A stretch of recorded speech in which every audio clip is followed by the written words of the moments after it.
Hey folks, I just want to do a update video on the Windstar swap, all the things that I've changed since the walk around video.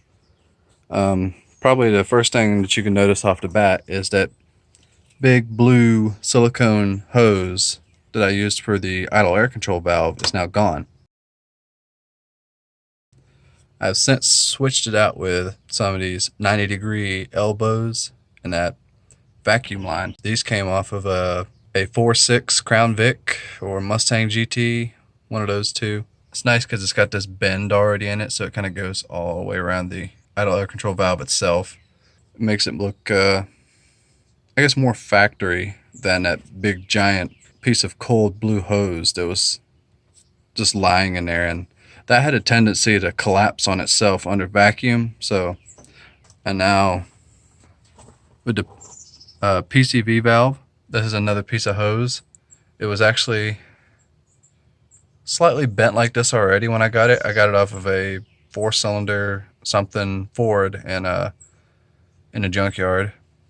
I just heated it up a little bit and bent it to where I needed it. And I think, again, I guess the theme of this video is going to be making it look more factory. That's just something about the blue and red hoses running all throughout here that just kind of screamed unfinished. So I wanted to change that. So with the PCV is like that. And also the, I guess, intake for the PCV. This was a straight piece of hose I got off the firewall of another Ford vehicle. And I just heated it up and bent it the way I wanted to. Now this stuff doesn't like to bend. You get it too hot, it starts to melt. Not hot enough, you'll collapse the hose on itself when you try to bend it, or the vacuum line. What this is, if you don't already know, is when the PCV valve allows air to go up into the intake, it's sucking air from the crankcase. Obviously the PCV stands for positive crankcase ventilation. So what this is this just pulls fresh air into the crankcase, and it's after the mass airflow sensor, so it counts as metered air going into the intake itself. As far as vacuum lines and stuff like that, I went ahead and put up the hood liner. Now this specific shape right here had to be cut out in order to, fit all this in here. It sits quite a bit higher, and as you can see, it's still rubbing just a little bit right there.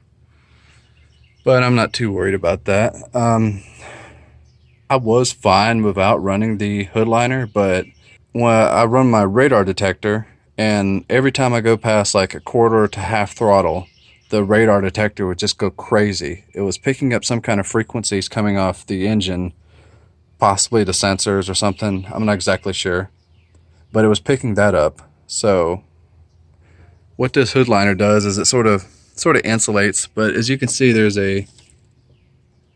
almost like a tinfoil layer behind it, and it's grounded to the chassis. I'm assuming what it does is it takes any kind of interference and grounds it out to the chassis, so it doesn't interfere with any of the other electronics in the car. Also, it sort of seemed like it interfered with the Bluetooth as well on my head unit. I guess that's about it. I mean, the Windstar swap is still doing great. I still need to sand that down and preferably paint it black. Other than that, I think it's pretty much all. Also, we have this Bronco right here. I was thinking about doing some stuff to it, maybe. If you could tell, but the roof is a little bit rusted. Maybe do some body work on it. If any of y'all are interested in that, maybe drop a comment. I could probably make some videos on that if you're interested in it. I'll learn how to talk one of these days. I mean, it's just a standard Bronco 2, say 89, 2.9 liter, 4-wheel drive. I like it pretty good. It goes off-road pretty well, especially for these bald tires it has on it. But if any of y'all would like to see anything about it, maybe. Anyways, thanks for watching. If you want to subscribe, I won't stop you. Thanks for watching.